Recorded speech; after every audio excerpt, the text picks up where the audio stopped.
नमस्कार, आप देख रहे हैं सीधी बात। मैं हूं राहुल कमल। दिल्ली की राजनीति में इस वक्त पोल पोल का खेल चल रहा है।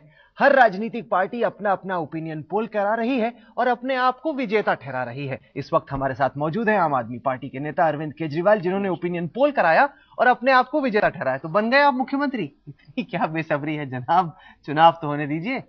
नहीं, ये बात मुख्यमंत्री की नहीं है। हम लोगों ने ओपिनियन पोल कराया था और 35,000 का सैंपल साइज था। योगेंद्र यादव जी, जो इस देश के सबसे जाने माने सेफोलॉजिस्ट हैं, उन्होंने पोल कराया था। पार्टी के अब हमारी पार्टी के सदस्य हैं। तो अब लाजमी तौर पे सदस्य तो ऐसा ही पोल दिखाएंगे जिसमें आप जीतते हुए नजर आओगे। तो योगेंद्र यादव जी ने पोल के सारा रॉ डेटा, मतलब जो 35,000 लोगों का एक एक इंडिविजुअल इंटरव्यू का रॉ डेटा, उन्होंने वेबसाइट पे डाल न दिया। जाने वो वही डेटा है जो सही डेटा है या अपनी तरफ से दिखाई जाओ कि झाड़ू पे पड़ रहा है वोट, झाड़ू पे पड़ रहा है वोट। एक ये कहा जाता है कि अगर कोई स्टेटिस्टिकल एक्सपर्ट किसी भी पोल का रॉ डेटा 5 मिनट देख ले तो वो बता सकता है कि ये फ्रॉड सर्वे है कि जेन्युइन सर्वे है। तो हमने तो हर बार 3 सर्वे कराए हैं, तीनों का रॉ डेटा हमने वेबसाइट पे डाला। आपने अपना सर्वे डाला, बीजेपी ने अपना सर्वे डाला। बीजेपी ने अपना सर्वे पब्लिक किया और कहा कि विजय गोयल बन रहे मुख्यमंत्री। वो तो बड़े खुश है, उनको लग रहा है कि 40 सीटें उनकी आ रही। वही मैंने कहा ना कि बीजेपी भी अपना रॉ डेटा डाल दे वेबसाइट पे। बीजेपी क्यों नहीं डाल रही? तो एक शक पैदा होता है कि सर्वे हुआ भी है कि केवल नतीजे आए। वही तो जनता कंफ्यूज हो रही है ना अरविंद। आप अपना सर्वे करा रहे हैं, बीजेपी अपना सर्वे छोड़ दीजिए। आपका भी सर्वे छोड़ दीजिए, आपने भी कुछ सर्वे कराए थे, उसको भी छोड़ दीजिए। एक काम कर लीजिए, मैंने आपको कल भी बोला था कि आप सड़क पे जाइए और जो पहले 10 आदमी आपको मिले उनसे पूछ लीजिए कि भाई इस बार किसको वोट पड़ेगा।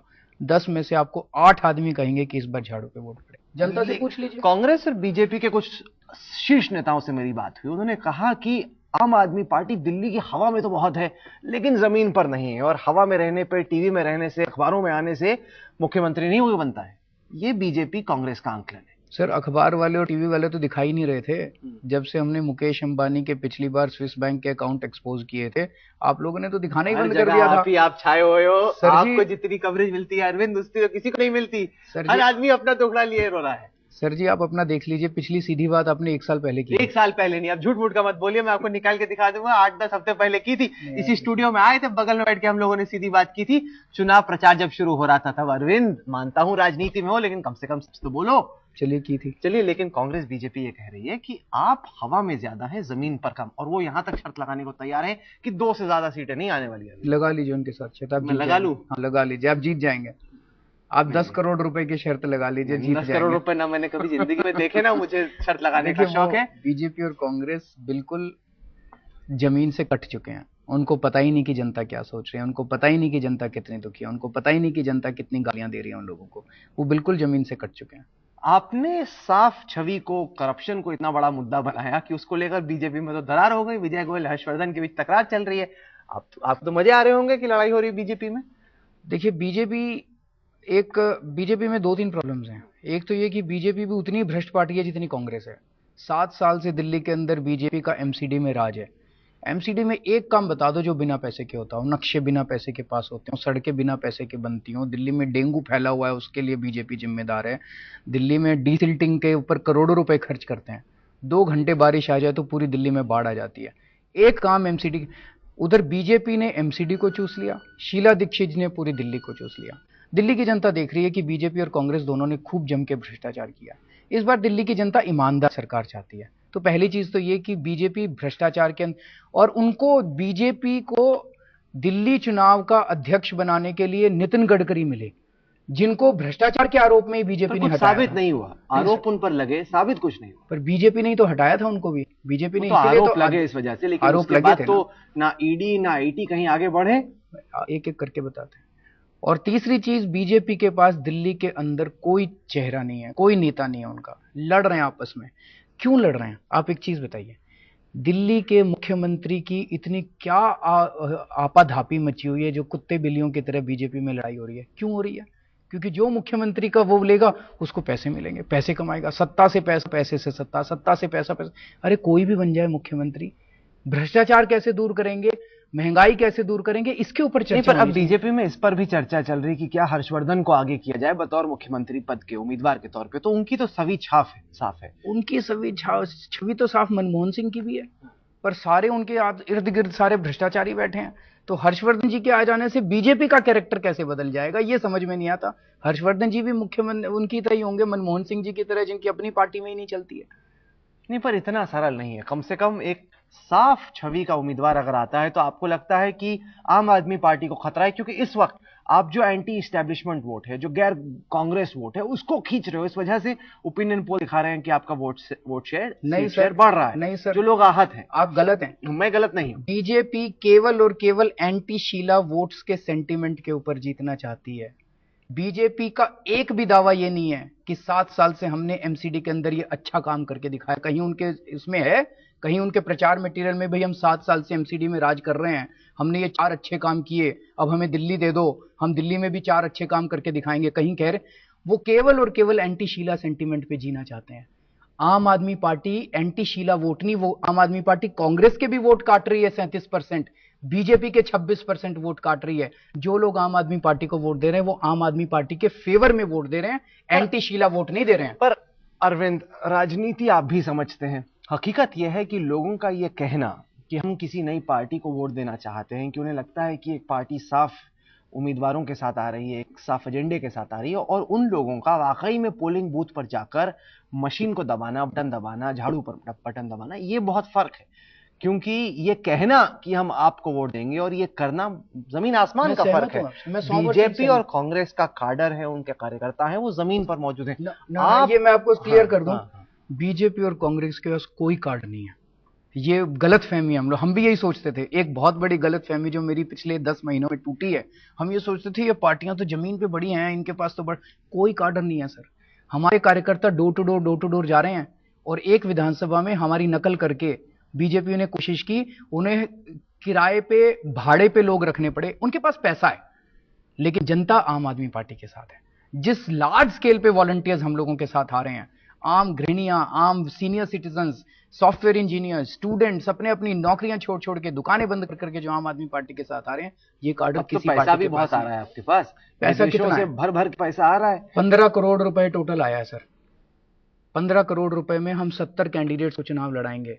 जो मेरे को अंदर से पता चला है, बीजेपी केवल उन लोगों को टिकट दे रही है जो एक आदमी 10 करोड़ रुपए खर्च करेगा। 70 कैंडिडेट कुछ भी बोल देते हैं। सुनो तो कैसे मालूम 10 करोड़ खर्च करेगा? जो मतलब आपको लगता है करवाने के लिए हेडलाइन अच्छी है वो आप बोल देते हैं। आप करवाइए। क्या सबूत है आपके पास? मेरे पास कोई सबूत नहीं। फिर कैसे कह रहे हैं कि 10 करोड़ खर्च हो रहा है बीजेपी के हर आप किसी आदमी से पूछ लीजिए। चलिए, एक एक एमएलए कितने पैसे खर्च करता है? अभी किसी ने बोला भी था ना, महाराष्ट्र में किसने बोला था? मुंडे ने बोला था। क्या बोला था उन्होंने?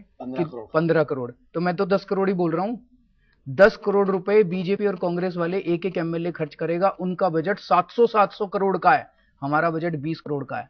हम इस बार सच्चाई और ईमानदारी से चुनाव लड़ेंगे और चुनाव जीत के दिखाएंगे। पहले ये गलतफहमी थी देश के अंदर कि चुनाव केवल गुंडों का काम है, चुनाव केवल भ्रष्टाचारियों का काम है।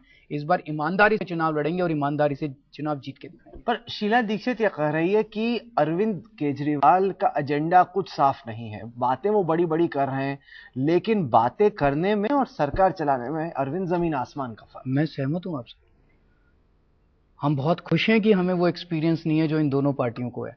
इन दोनों पार्टियों को केवल और केवल सरकार बर्बाद करने का, देश को लूटने का और भ्रष्टाचार करने का एक्सपीरियंस। पर इस हद से खारिज नहीं किया जा सकता। अगर आप शीला दीक्षित का काम देखें पिछले 15 साल में, दिल्ली की तुलना करें, पहले कैसी थी अब कैसी थी, दुनिया भर में चर्चा होती है दिल्ली के फ्लाईओवर्स की, दिल्ली के इंफ्रास्ट्रक्चर की, दिल्ली के मेट्रो की।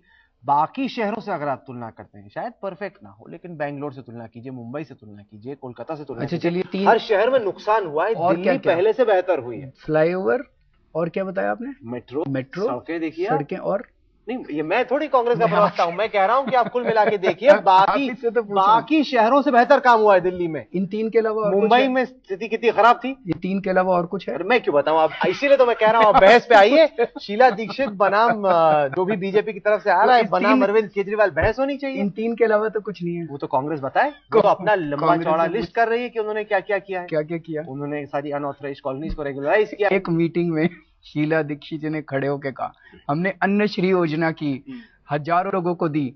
वहां पे हजारों औरतें मौजूद थी, तो उन्होंने पूछा भाई किस किस को मिली? 20 औरतों ने हाथ उठाया। ये है इनकी असलियत। नहीं, पर आप जिस फ्लाईओवर की बात कर रहे हो, आप पहले ये देखिए कि कितने पैसे खर्च हुए।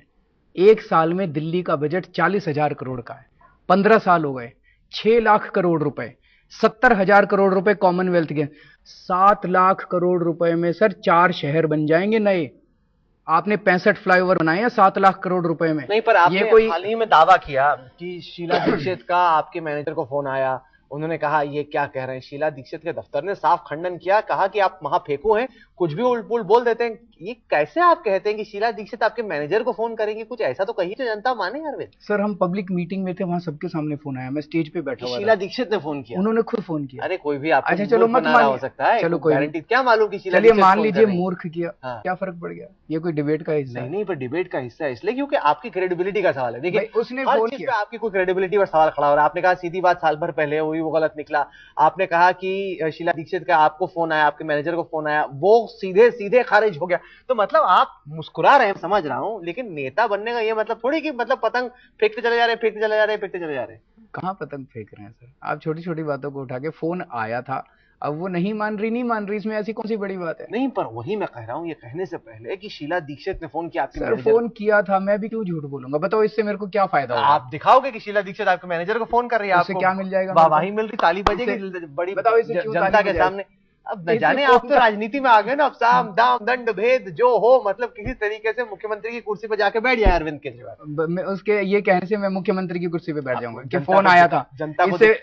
आप क्या बात कर रहे हो नहीं, राहुल? सब मिला मिला के अरविंद। चलिए। चलिए, हंसी मजाक की बातें बहुत हुई, लेकिन राजनीति हंसी मजाक से बहुत परे है और सीधे सीधे एजेंडा होना चाहिए गवर्नेंस का।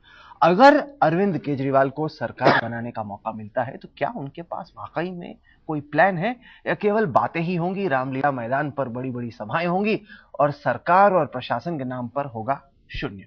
ये बताइए कि आपकी अगर सरकार नहीं पूरी बन पाती और आप किंग मेकर की भूमिका में उभर के आते हैं, तो बीजेपी का हाथ थामेंगे कि कांग्रेस का? किसी का नहीं थामेंगे, क्योंकि जो लोग हमें वोट देंगे वो बीजेपी और कांग्रेस से त्रस्त होकर दुखी होकर देंगे। नहीं, क्योंकि आपने अगर जनता हम से लोगों एक ने वायदा पहले भी किया था कि कभी राजनीति में आएंगे नहीं, लेकिन आपका ट्रैक रिकॉर्ड ये है कि वक्त वक्त पर अरविंद के सुर भी बदलते रहे। नहीं, ऐसा नहीं है। हमने वादा किया था, मैं ये थोड़ी कह रहा हूँ हमने नहीं किया था, हमने कहा था उस क्या टाइम राजनीति में नहीं आएंगे? हम नहीं जाना चाहते थे राजनीति में, लेकिन जब जरूरत पड़ी तो हमने बदला यही अपना होगा ओपिनियन। कि जरूरत पड़ी, बहुमत नहीं मिला, अब कुछ ना कुछ तो करना था और अरविंद केजरीवाल ने बीजेपी या कांग्रेस का हाथ थाम लिया। पहले भी आप कर चुके हो, अब भी कर सकते हो। हम नहीं करने वाले। हम ना अभी तो कहा था आपने, क्या गारंटी है कि जनता ने वोट दिया, पता चला आपने बीजेपी या कांग्रेस का साथ दे दिया? चलिए 1 महीना बाकी है, 1 महीने में देख लेना। नहीं, पर क्योंकि आप पहले पलटी खा चुके हो अरविंद, ट्रैक रिकॉर्ड आपका पूरा नेताओं जैसा बन चुका है।